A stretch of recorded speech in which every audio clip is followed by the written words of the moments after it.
What's up, everybody? Welcome into Graham Lincoln Mac Lain. So excited to have you guys here today. Shout out to all our listeners on SiriusXM, Channel 371, and the OGs over on Apple Podcasts. Super excited to have all you guys. And hello, YouTube. Great to see you. Great to be in person.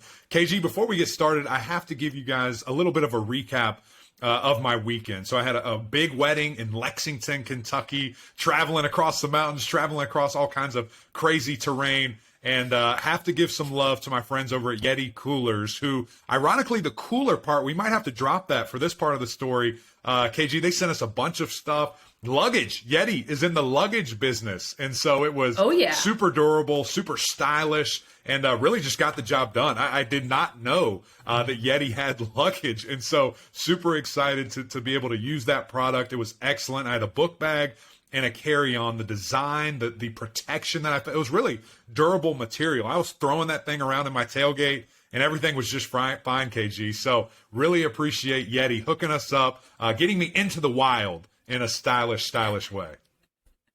I loved how you said that you were navigating very difficult terrain to, take the interstate. Nice paved interstate through Kentucky. The mountains. It was great. But hey, look, whatever makes you feel like the mountain man that you want to be. Thank you. Yeti did that. They did that for me.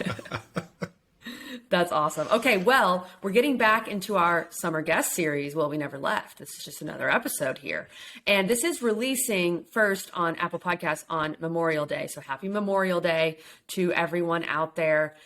As we continue our summer guest series, it is time to talk with, Mac, a woman. We've had a few men on and they've been great, but we're very excited to talk with ESPN reporter and analyst Katie George. Katie joined the ACC network at its launch in 2019 and has served as a football sideline reporter for ACCN, ESPN, and ABC broadcasts. Prior to joining ESPN, she worked at WDRB in Louisville as the station's sports reporter and anchor. Also before ESPN, and we talk about this, she was the Milwaukee Bucks team sideline reporter for the 2018-2019 season. She's just an absolute legend in the sports media field, what she's done, but also as a player, KG. 2015, we discussed this as well, the player of the year in the ACC. She was electric. I mean, she was a heck of a player. She also helped Louisville collect a conference championship in 3 different leagues. How crazy is that? Was a 3-time first-team conference selection there in the American and the ACC twice in 2014 and 15. Also, she was crowned in 2015 Miss Kentucky USA, went on to finish in the top 11 of the Miss USA pageant. So, beauty and brains. She's got it all. She makes it happen. So really excited to talk with another KG. This is going to be a little confusing, but let's get to the interview. Katie George making her debut. Welcome into the podcast. So great to have you this morning. Thanks for having me, guys. I'm happy that I finally get to be on. It's been way too long. Very much overdue. We're excited to have you. And you've been very busy. You've been in Miami driving race cars with F1, the ACC softball championship. How crazy has all this stuff been? And in a time where you're kind of in your off season, you're just getting going. Yeah, it's funny. I was kind of antsy during basketball season because I didn't get to do a whole lot. And I was like, gosh, I hate sitting at home. I have to stay busy. I'm one of those kind of people that loves to work. And I thought, gosh, I'm going to, go from basketball season into like the spring and the summer. And that's kind of our downtime for college football. It's when you rest and recharge.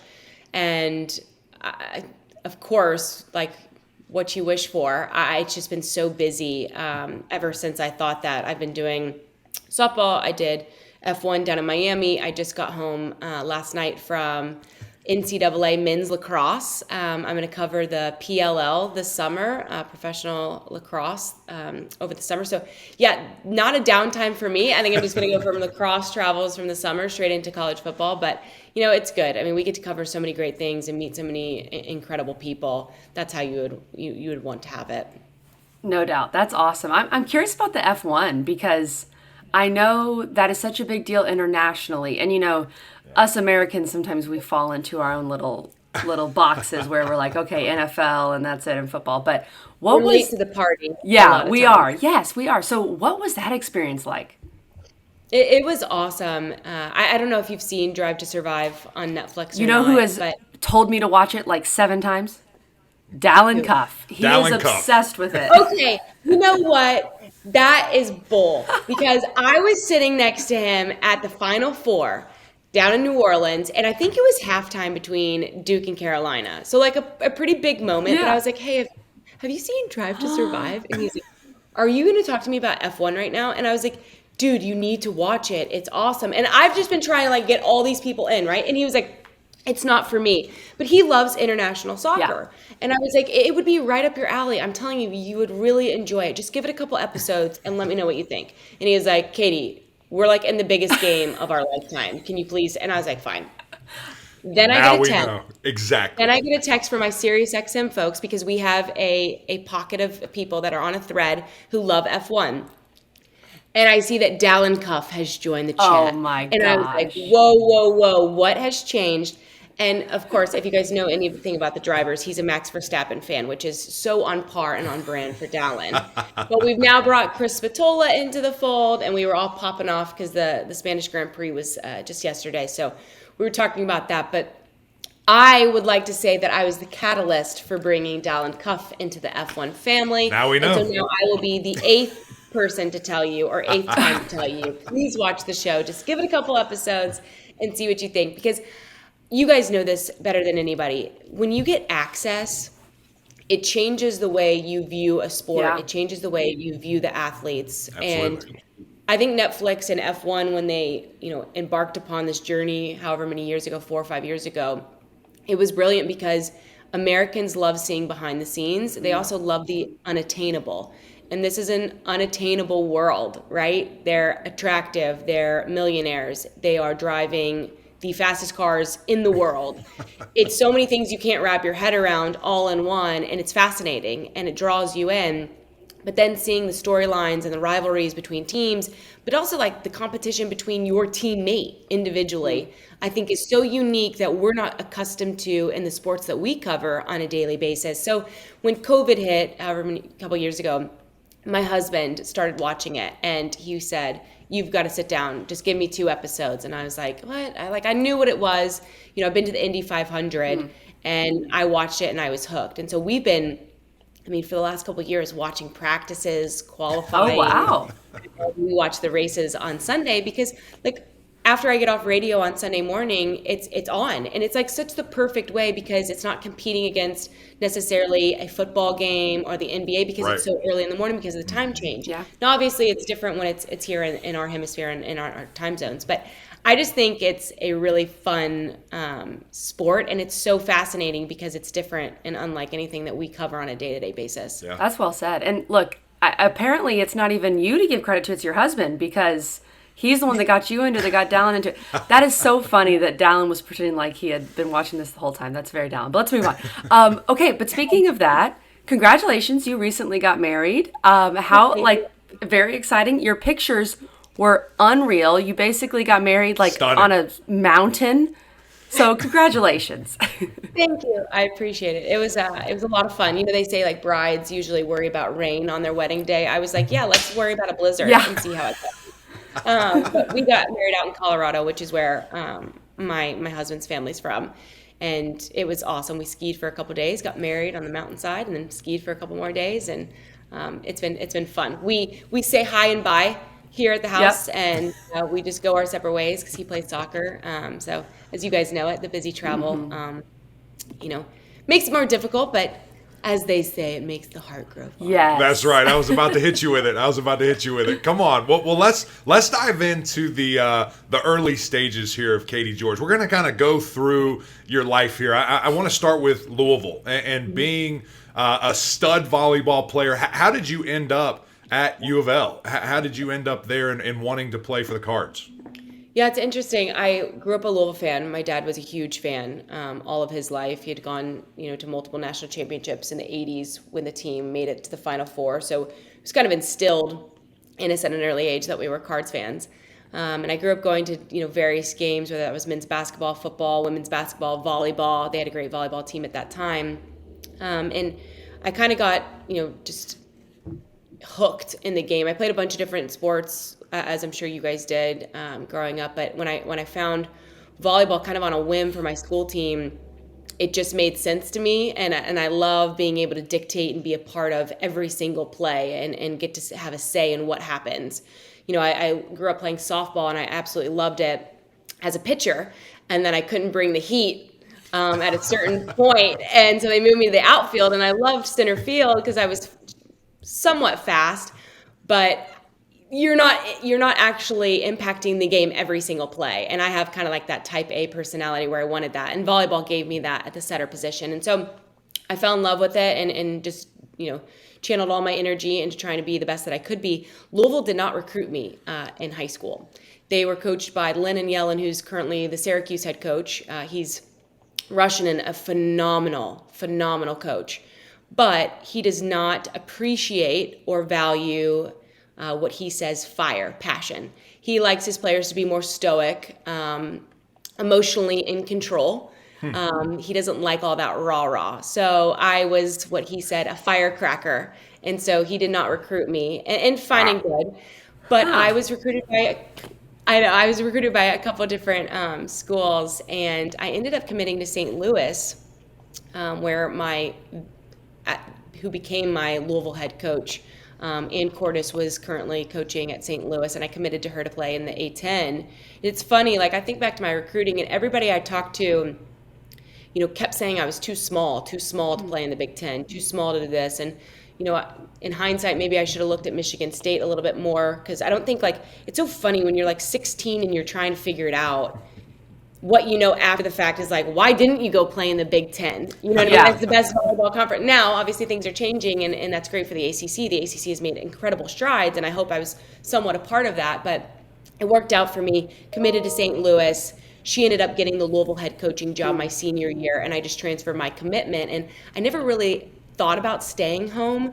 I was one of these kids that was I need to get away and spread my wings. And I'm so glad I stayed at home, because my family and friends, having them at all of my games meant the world to me. And I am somewhat of a homebody, and it ended up working out really well that I went to Louisville and got to play there for my hometown team. How about that? Yeah. What a story. I mean, obviously a very successful career. I mean, and the things you're able to do. Is there a moment? Is there a game, an opportunity, a situation where you're like, okay, that's my favorite one. That's the one that stands out the most when you think back of your time? Yeah, I think there's probably two. When I was a freshman, I mentioned my size, when Ann allowed me to switch my commitment, she told me, you probably won't play here in the Big East. You're probably too small, but I want you to be a culture kid, and I want you to help change the culture here at Louisville. And as I'm sitting in that meeting, I'm like, I am big enough to, I know I don't jump high. I mean, I barely jump over a phone book, and I thank my dad for my lack of hops, but I can play. Just give me a chance. And so, we went through preseason my freshman year, and fourth game of the season, we're playing Kentucky. We went through the first tournament, a non-conference tournament, 3 games, and I'm looking down, come on, give me my shot. I can do this. You need me. Looking over there. Come on. I'm here. I'm ready. Being such a gnat. Oh, look, we've all been. I've been there. Trust me, I get it. Yeah. And we were playing Kentucky, our rival, the fourth game of the season, and we were down. I think we had lost the first game. We were losing the second set, and she waved me down, and I got to go in, and I just remember totally helping the team turn things around, and we ended up winning in 4, and it was awesome. KFC Dome was rocking. It was so much fun, and from that moment on, then I got to be the starter, and that was a pivotal moment. And then I think to my senior year, we were journeymen. I was in the Big East, the American Conference for that holding year, and then we moved into the ACC my junior and senior year. And moving into the ACC was tricky. We missed the tournament for the first time in a long time my junior year, when that was really difficult, just because the competition's significantly better, when you get to the Power 5 conferences.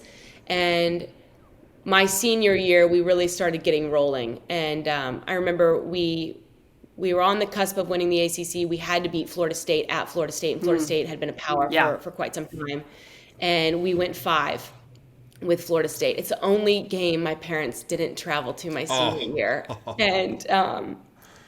And I remember after the game standing there waiting for media, when there was like one person, like a reporter at that point. I was standing there by my coach, and she said, I never thought we were going to lose because Katie George was going to will us to win. Wow, that's awesome. And that to me, I was like, great, we've come full circle. You didn't think I was big enough to play in the Big East, and now you are appreciative of my will to win in the ACC. So I appreciated that. Katie, I'm fascinated by this because, look, you were and correct me if I'm wrong here, I'm getting this from the interwebs, the 2015 ACC Player, Setter, and Scholar Athlete of the Year. Is that right? Yes. And your coach thought you weren't big enough to play in the Big East? This is one of the greatest stories I've ever heard. This is unbelievable. How could, and I'm not trying to criticize your coach. That's great. But how did that happen, Katie? Because that's crazy to me, and that's so impressive. Well, I think it's what we see every day. And thank you. I appreciate it. You see athleticism, you see height, you see speed, you see big hands if we're talking football. And you get so focused on those tangibles, right? That you lose sight as a coach, you lose sight as a recruiter of the intangibles. What about the kid that just loves the game? Right. What about the kid who's just got a high IQ that's not going to make mistakes?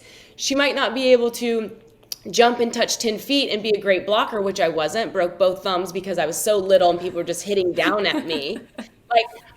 I was a liability always in the front row, but I always wanted to prove you're better with me on the court, even if I'm a liability, than with me on the bench. And I just think that sometimes we lose sight of the kids that have a lot of heart and a lot of desire, and they have that will to win. And so what if, they're a little bit slower? Or so what if, they can't touch as high? They still have value and can still affect and impact the game in a positive way, and they can make people around them better. And I think that we all had that ability in our playing careers, is making those next to us and around us better players and capitalizing on that. Well, I think it's so interesting exactly what you just point out, because in a world where we want to measure everything, we want to measure all the speed, the explosiveness, the jumping ability, but you can't measure right there. Right. There's just nothing yet where we can determine, okay, when the tough gets hard or difficult, we don't know what this person's going to do until it happens. And that's exactly what your career was full of, and why you were able to be so successful. Yeah, I miss it. Gosh, I don't know about you guys, but I miss having the built-in friends of the locker room, and I just miss competing every single day, no matter what. And we compete in our lives now, but it's different, right, in our jobs currently. But I just miss going into the gym, going into the arena, and competing with such a fierceness. There's nothing quite like college sports.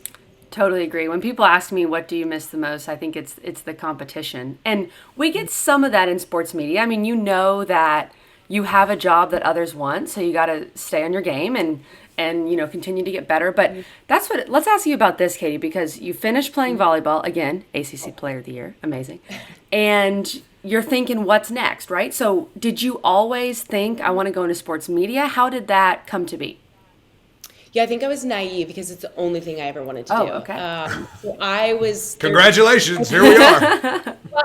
Had it not gone well, I don't know what I would be doing. And so I didn't really have a backup plan or a thought of what else am I passionate about. But I knew sports related, of course. I think I was 13 when I kind of said, that would be awesome. I would like to do that. I have two older brothers, and we always were watching SportsCenter and ESPN. They dominated the remote. I never got it. And so I was like, okay, sports it is.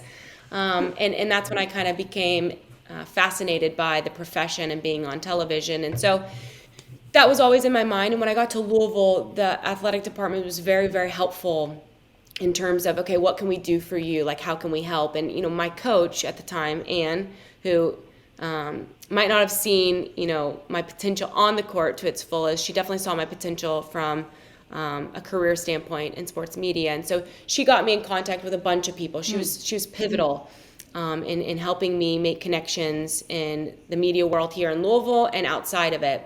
And so I sat down with the news director at WLKY, which is a CBS affiliate here in Louisville. She played volleyball at Notre Dame. Her and Ann had played together. Oh, wow. And so I just took her to coffee, just kind of learn about the industry. And from there, she gave me an internship. And so I interned every spring with WLKY in the sports department. And it was unbelievable because at Louisville, unfortunately, there's not a broadcasting degree.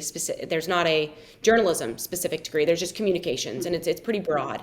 And so I was in that, and I learned some things, but gosh, the on-the-job skills that I learned from doing an internship throughout college was instrumental, and also a reality check, because people think that being in television is super glamorous job when you're on TV for 2 minutes, when they didn't see the 10 hours where you're like slaving away and, carrying backpacks and tripods and camera bags and laptops and, gutting it out. And it was a character builder for sure.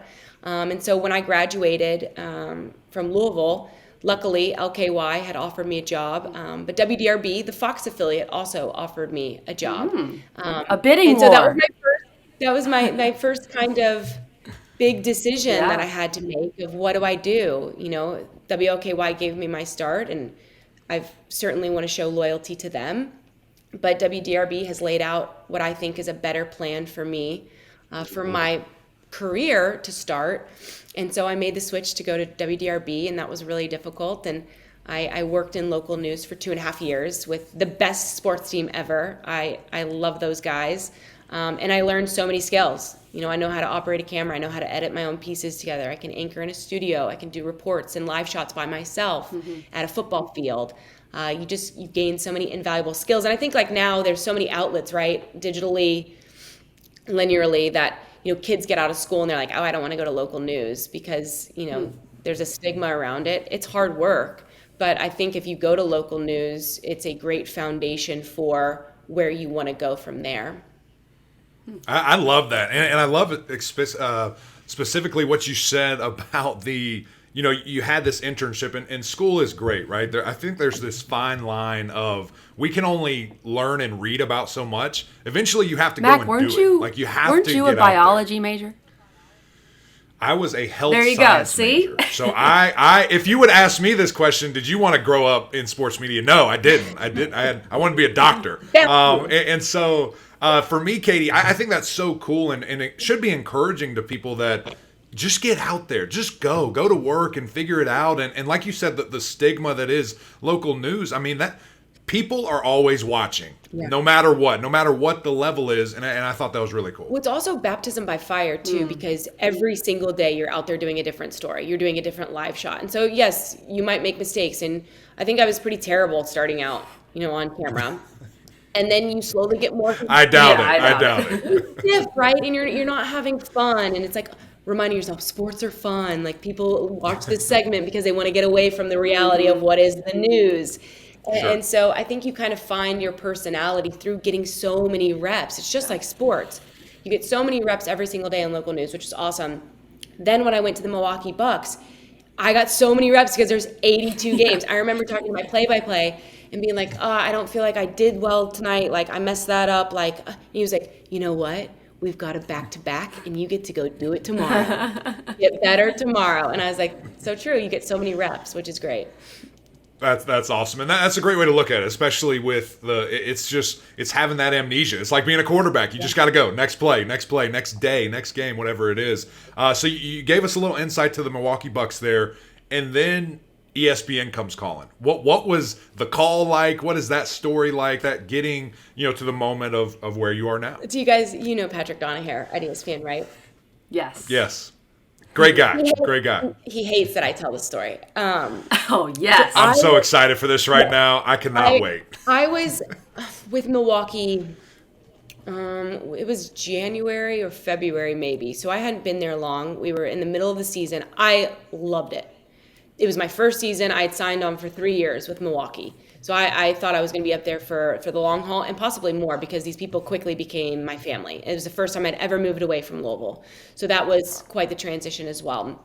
And also learning what winter is was quite I was thinking about that when you were talking about Milwaukee, but I didn't know if you were going to say, I loved the winter. I didn't know.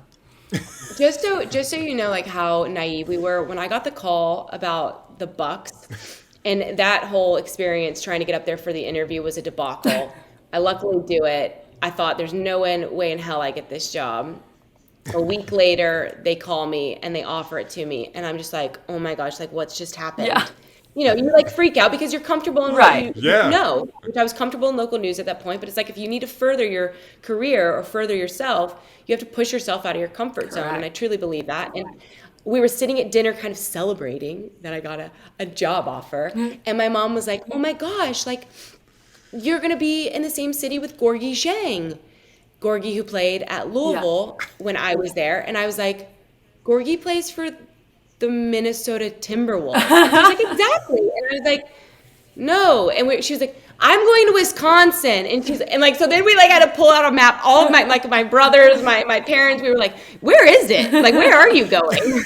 So there was a geography lesson, and that's sad because we also are technically in the Midwest as well. But anyways, I was working for Milwaukee. I absolutely loved it. It was so fascinating covering the NBA. I'd never been to an NBA game.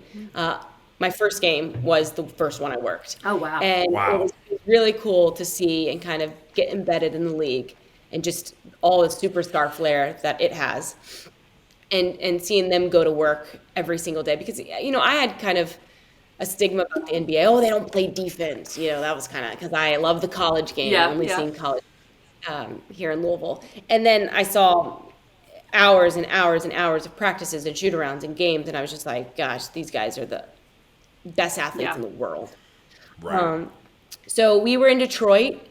And I was coming out of shoot around to get on the team bus, and I had an alert on Instagram that said, message request. If you follow the people, you get like the normal like messages, but then if like that you don't follow them, then it goes to your request. I never check my requests. I don't know, Kelly, if you do. Eric, I don't know. It's really not smart. There can be some weird ones in there. So this is even funnier. I don't even. Listen, I don't do notifications, so I don't see any of them. There is money to be made in the request if you're willing to send feet pics. I'm just saying, but that's not really my shtick. So the feet pics. I don't know what it is. Hey, listen, hold on. No. Nobody wants to see these size 15s, okay? Maybe again, Mac, this is not really applying to you, this specific conversation. I agree. I had to get rid of my toe ring, you guys, because some Instagram follower just kept mentioning my toe ring. And I was like, you know what? I'm done. I'm getting rid of it. We could do a whole other episode on what women deal with in sports media, but anyway. It's weird. It would be fascinating. It would be fascinating. Weird, but it would be entertaining. To say the least. Anyways, I'm sorry. Long story short, I've gone a roundabout way. I have a message request on Instagram that says, "Hey Katie, Patrick Donahere from ESPN would love to connect. Please email me." And like sends his email, and it says, Patrick, whatever, at ESPN.com. And so I'm like, am I getting catfished? Man, like, so I go to his page or his feed, and like there's like 3 pictures, and I'm like, right, who is this? And Katie, they're all they are nose up of his eyes. They're so bad. And so I screenshotted it and I sent it to my agent, and I said, you ever heard of this guy? Like, is this guy real? And he was like, oh my gosh, yes, you need to respond. And I was like, oh, okay.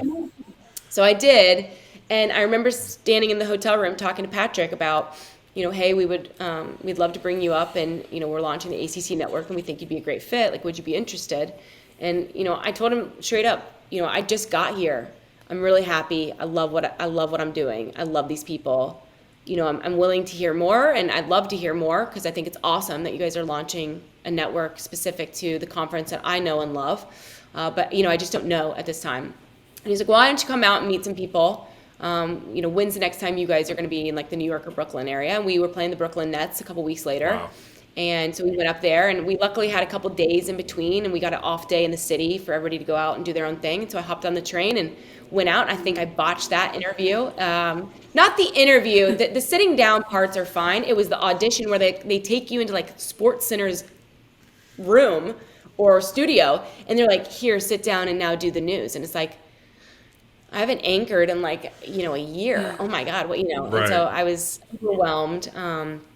And I remember Patrick was kind of driving me back to the train station, and he was like, how'd you think it went? And I was like, I don't think it went very well. from an audition standpoint, but I loved everybody I met, from obviously Aaron Katzman, Amy Rosenfeld. There were a couple other people that were up there interviewing as well. And, I said, just let me know, what you guys think. And then, of course, I get a call. We're in the second round of the playoffs against the Celtics. And I'm standing at shoot around, and I get a call that says, we're going to offer you the job if you'd like it. Wow. And I remember just thinking like, oh my God, I just got comfortable. Yeah. I just found my friends. I just found my favorite place to eat. I finally got a hang of how to do this job. Like, this is my first time being a sideline reporter in Milwaukee. And then, I weighed the pros and cons like we all do with my family and my friends and kind of just discussed, what to do. And it kind of was a no-brainer at that point of where I was with my career because, as you guys know, being within the ESPN family leads to other opportunities. Yep. Our sole focus was the ACC network and is, and rightfully so, but they might use you for other things. Mm-hmm. And that's kind of happened for me over the last couple of years, and it's been great. And it gave me the versatility to do a bunch of different sports. I mean, we talked about it at the beginning, like, you're covering softball, F1, and lacrosse. Like, what? Why? Like, how did that happen? And I loved covering just, the one NBA team, and it certainly was easier in terms of storylines and being an expert in that. But, I ultimately went to Peter Fagan, who's the president at Milwaukee, and he is the best guy. And I don't know how you guys are about this kind of stuff, but like, as fierce of a competitor as I was on the court, I, like, to my core, can't help feeling awful when I feel like I'm disappointing somebody. Sure. Oh yeah. So like, Absolutely. I was up at night, I was throwing up. I was like, oh my God, I can't talk to you about this. How do I even, I'm just going to go on there and just vomit. I'm just going to word vomit and just tell them what happened. And, like, you feel guilty that you've gotten, pursued by somebody else. So I made an appointment with his assistant, who was a friend of mine, to like come in and talk to him. And like, he walks in the office, and our meeting's not for like 2 hours. It's like 9 a.m. My meeting's at 11. And he's like, stops in my cubicle. Why did you make an appointment? Get in here. What's going on? What's the problem? You made an appointment? You called Sarah? And so I walked in, and I've been offered another job. I'm so sorry. I'm so sorry. He was like, okay, calm down. What's happened? And so then we talked it through, and he was like, Katie, it's a no-brainer. And he said, of course, we'll allow you to move on, and we'll be sad to see you go, but he was extremely kind about it. And that almost makes it harder, right? Because you're working for great people and a great organization. And that certainly is Milwaukee. So wow, that's a crazy story. I know that feeling where you're like, oh, I have to go disappoint, X, Y, or Z. It's the worst. But it's because you care so much, and that's a good thing too. Exactly. Okay, so Katie, again, I want to clarify here. So you did your first season of Sideline in like 2018, and now you are one of the primetime sideline reporters for college football on ESPN. How does that happen? Like, that's pretty crazy. What is that journey been like too? Because she botched the interview. No. That's how. Obviously, that is a given that she's good, but that's pretty unbelievable. I'm sensing a theme here with this interview, Katie, that you kind of like being doubted a little bit, and then you generally just blow it out of the water. Well, I think it comes from like my childhood. My brothers are 5 and 4 years older than me, and they were ruthless when I was a kid. You're too small. You're too slow. You're not good enough. You can't play with us. And they, we had backyard games: football, baseball, basketball. All the kids from the neighborhood would come over. They never let me play. You're a girl. Girls can't do this. Oh yeah. I got that all the time. And my brothers would go in for dinner, and we'd eat, and then I'd ask my dad, can we go back in the backyard, and can you help me with my free throws? Can you help me with, my batting? Can you help me throw the football? And me and my dad would get out there, and we'd just work and work and work. And finally, it got to a point where my brothers were picking me over their friends because I was good enough. And I think that kind of just was like the laying of the foundation, right? Of like, if you work at something and you care enough and you're invested and committed to it, it'll happen. And I do believe things will happen as it should. Sometimes it doesn't happen as fast as I think it should, but I just think that that's our competitive drive, right? And my hope is always to continue to climb and better myself. But I've gotten luckily some great opportunities, and I feel like I've hopefully capitalized, and that's why, I'm on the crew that I'm on, or was this past season. Some things have had to fall my way, and they have. I've gotten a little bit lucky with different things, but I think, they don't turn to you and offer you an opportunity if they don't think you're ready. Right. And I hope that I've always shown that I'm ready to do the job. But yeah, I think being doubted a little bit is certainly, I think, the main motivating factor. But also too, like, I worry, my husband and I talk about this a lot. He's like, are you ever going to be satisfied? Because you get to the next goal, right? Like the goal was, okay, I want to be on a big time, primetime crew, because I think I can cover these massive games on the weekend. Okay, well, you've done that. And then it's like, okay, well now I want, and it's like, I want, I need. And it's like, is that a sustainable way of life? Is that a healthy way of life? And we talk about that. Like, and I laugh too, because I'm like, yeah, gosh, shouldn't you just be happy and live in the present and be glad about where you are? So there's that inner struggle that I have, where it's like, are you going to be satisfied? Is it a good thing that you're not? Is it a crazy thing that you're not? So I don't know how you guys feel about it. It's the rat race, right? Like, oh yeah, I hope that there comes a point, and I am happy. I love what I do.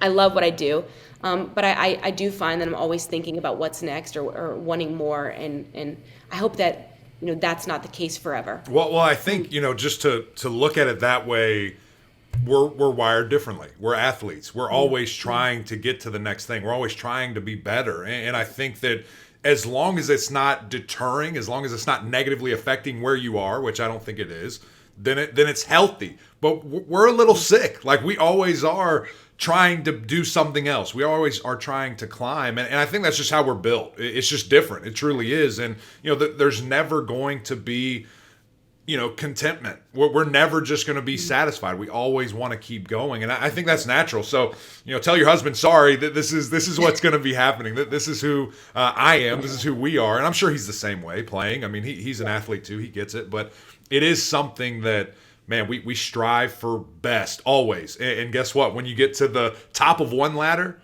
it's just the bottom of another one. I mean, that's how I look at life. So, all right, KG, we've got two KGs here, not to be confusing. We're going to get to some ACC football. But before we do, I just want to ask you, because you've done so many cool things, football specific here, and called a lot of great games, done some studio stuff with football. What has been a few that stand out? I won't just center it down to one, but if you have one, that's great. What have been the coolest, I guess, moments where you're looking around, you're like, man, this is it. We've done it. This is the top of one ladder. Oh, I would think this, just looking back to this past season, for football in general.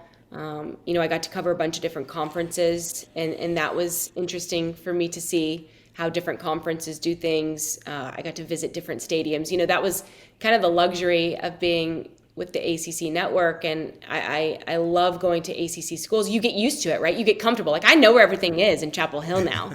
I love that familiarity. But this past season, there wasn't that familiarity, and it was learning, new campuses and seeing new campuses and new stadiums. I think doing that Notre Dame Florida State game, although it wasn't the best game in terms of two contenders, Notre Dame obviously ended up being one, and we thought they could be one.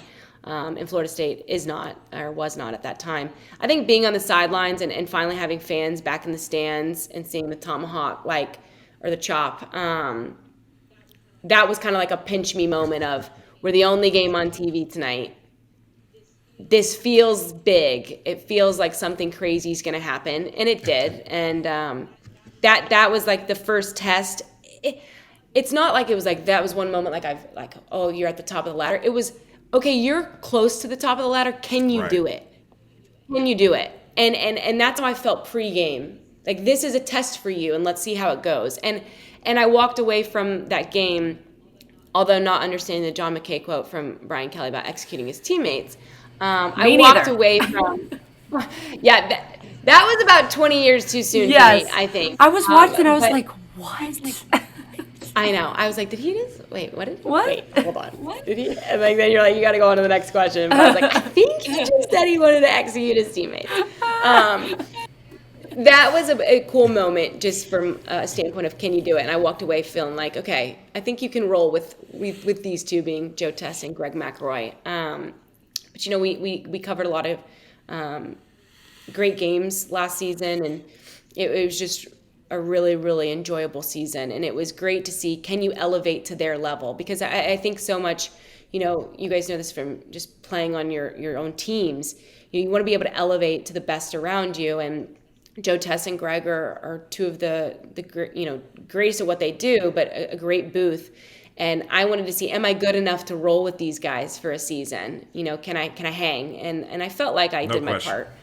You were. They were instrumental in helping me along and making me feel comfortable. And so funny, that first game, Tess was like, and I don't know if you know Joe Tess or not, but he's intense, which I love because I think I'm intense too. And he was like, okay, can I come to you whenever, at any point of the game? Like if you tell me something from the sidelines, can I hit you back? Like, how do you want this first game to go for you? And I was like, I would maybe just prefer just for the first game, if you like hit Scott, our producer, be like, tell Scott that you're going to come back to me. So just like, give me a heads up. Like, I just don't want to be caught off guard. And he's like, okay, you need to get comfortable. You don't feel comfortable yet. Okay, got it. And I was like, well, no, I don't want him to think like I'm weak. Right. Like, yes, I can do this. And like, so I was like, first game, like, let's just see how it goes. By like the second quarter, he's zipping me back. Like he's not doing what I asked at all. And after the game, he was like, oh no, once I saw you were treading water and you weren't trying to, get above water. He was like, I knew you were. It's like a swan. Like, okay, it's like a swan. You see Grace up top, and the feet are flowing. The feet are flowing. That's a good analogy, Matt. That's funny. Tess was like, no, we're just going to do this. We're going to make it happen. She's fine. He even hit talk back, and he's like, she's fine. I'm going back to her a couple times. She's good. And you can hear it. Oh, my gosh. Okay, speaking of football, by the way, I thought you were going to bring up that game because I remember you specifically on that game and thought you did great. And also, that was a Monday or Sunday night, so you're the only one on. It's got to be a great feeling. Yeah. Okay, let's talk ACC football here. Let's do a little rapid fire. I'm going to ask you a question. Give me an answer, maybe a couple sentences why, okay? Okay. Looking into 2022, into this coming season, the best quarterback in the ACC will be who? Ooh. It's tough. This isn't rapid fire like you're. No. You can think. You're allowed to think. Okay, so a couple come to mind, right? Sam Hartman, just because of the experience and he knows his offensive system so well. Tyler Van Dyke obviously showed great flashes last year, and now he's got Mario with him. I maybe go Cade Klubnik, but I don't know if that's going to happen. Look, hey, that's Mac and I wouldn't mind hearing that. You guys know that better than I. Devin Leary, NC State's going to be great. Yeah. Yeah, Devin Leary. Okay, yeah. Devin Leary. I just gave you kind of 4. If you had to pick one. You got to pick one. We won't hold you to this. I'm going to hold you to this. You could change closer to the season. Don't listen to Mac. I'm going to go Devin Leary. Yeah. From NC State. That's who I would go with, too. Great pick. I like it. That's a great pick. Mac may lean TBD. He reminds me, not in terms of the way that he plays. He reminds me, though, in terms of his progress that he has made with every single year of Kenny Pickett. And obviously what Kenny did. Mac has said that for like the last 2 months. And that's, I think, what's so cool about what we do with the ACC Network is you literally get to meet these guys as babies, when we launch. Kenny Pickett was, I think, a sophomore maybe. Yeah. I don't know, with COVID year. I don't know how old any of these guys are anymore. I'm like, I hear you. Like, what are we considering you? I don't know.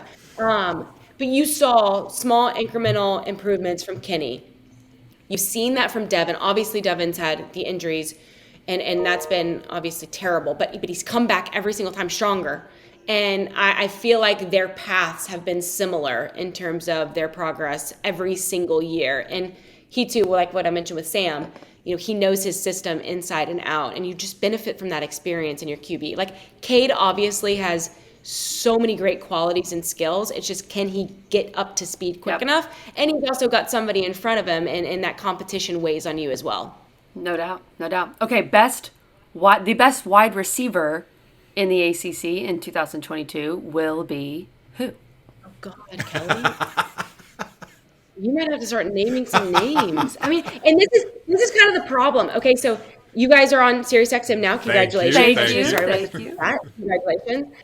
They all last fall, they were like, okay, we need you for ACC today. And I'm like, I've just done 3 SEC games. Like I don't, I look at the scores, but like I'm not like really up to, so like I'd be reading all of like the recaps and stuff. Okay, wide receivers. What about You got Josh Zay Downs. Flowers? Well, I would say Jordan Addison is a no-brainer if he was going to return, but I don't think that's going to happen. So you got Josh Zay Downs, Flowers you got is where I Zay lean. Flowers, you've got A.T. Perry at Wake Forest. Yeah. Those are kind of the 3 headliners. So Zay Flowers. I go Zay, and I love Zay just from a personality standpoint too. He's so enjoyable to talk about or talk to.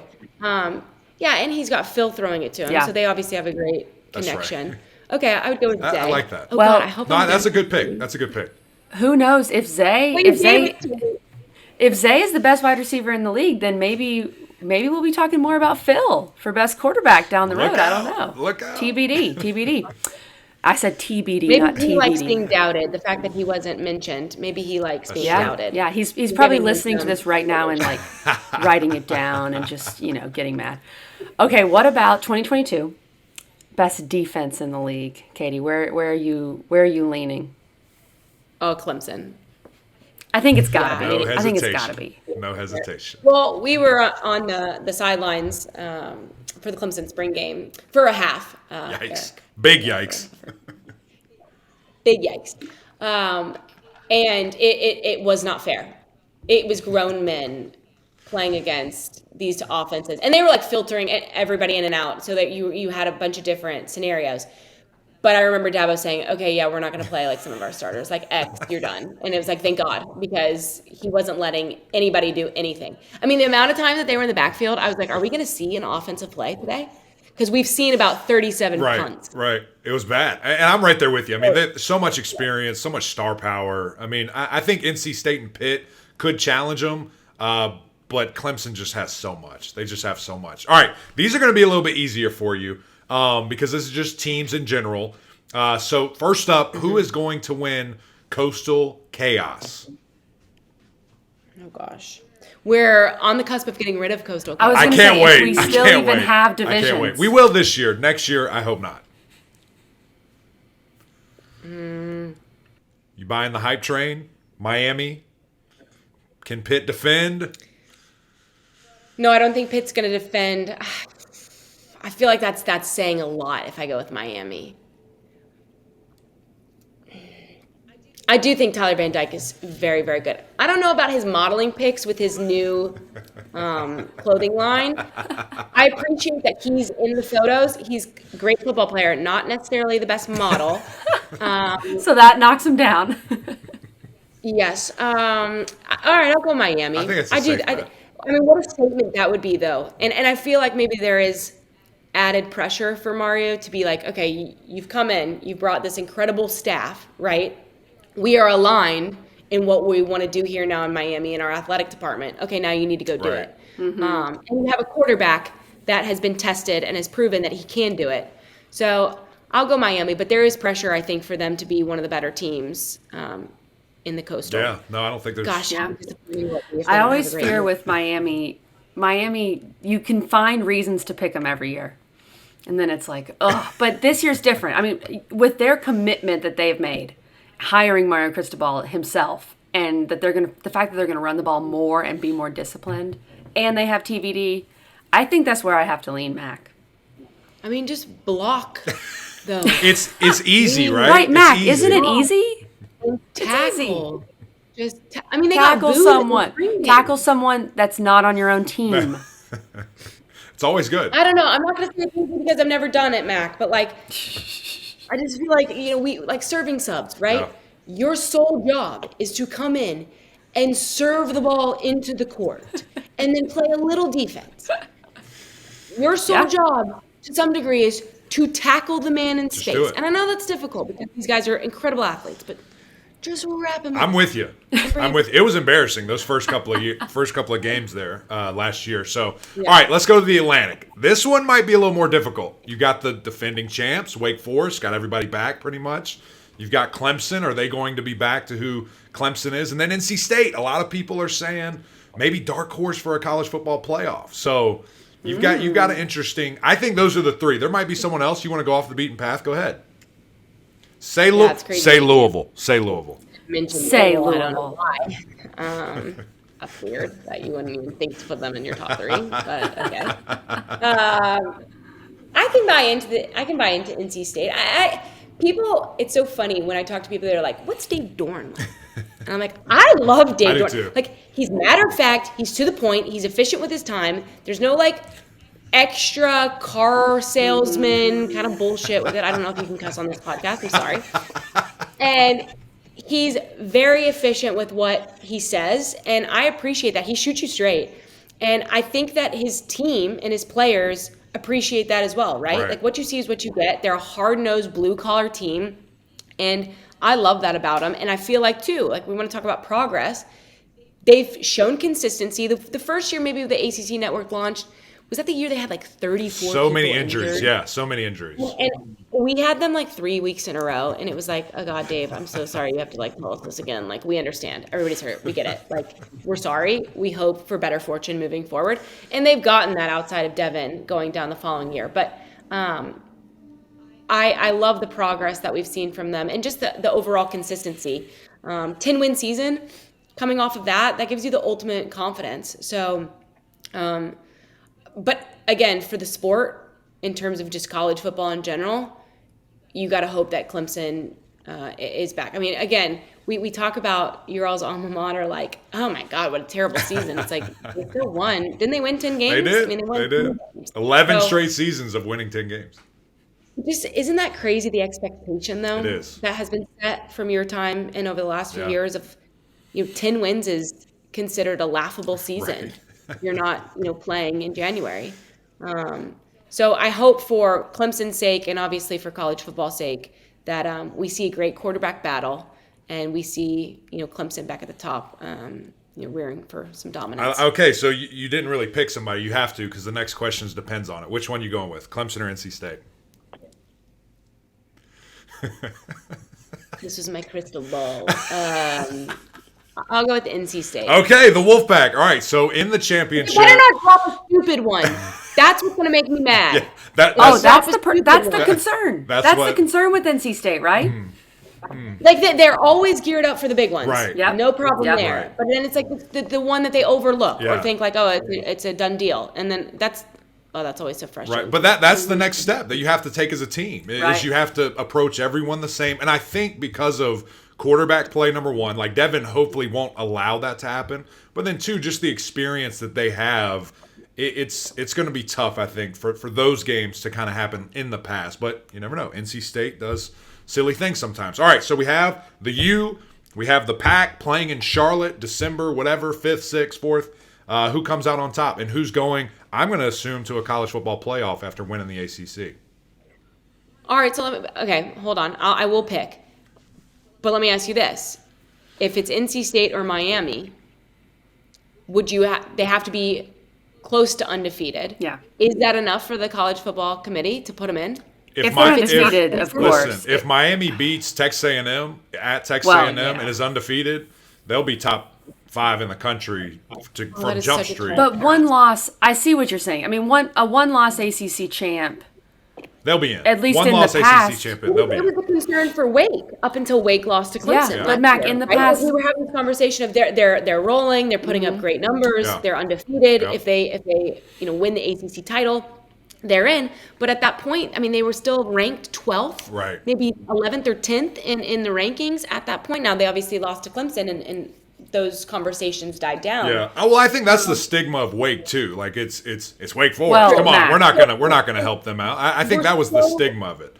But you're I talking about agree, NC so State. brand-oriented. Yeah. let's be NC real though. Go ahead. Wake's non-conference schedule was a trash sandwich. Yeah. I mean, No, for sure. That's But the problem too. If Wake would have been one loss ACC champion, they'd be in. I don't think there's any. I don't know about hesitation with that for it. non-conference schedule, Mac. I don't think anybody cares. I don't think they care. I think they do. I'm gonna go That's with why. NC State. Okay, NC State. Okay. Yeah, I want it to be like a welcome to the league kind of thing. Yeah. Mr. Cristobal. I like that. Come on. All right. Well, you heard it here first. I will be bringing this up. It's May, late May. I'll be bringing this up in August. Kelly and Katie are in agreement that NC State going to be in the playoff. So we'll talk about Okay, hold on, Mac. When they lose a trash sandwich game, have me back on so that you That's can. right. Yeah, we'll have Katie on. She'll be like, I told you. Okay, That's this right. is my concern. That's right. Katie, thank you for your time. This was so much fun. Really appreciate it.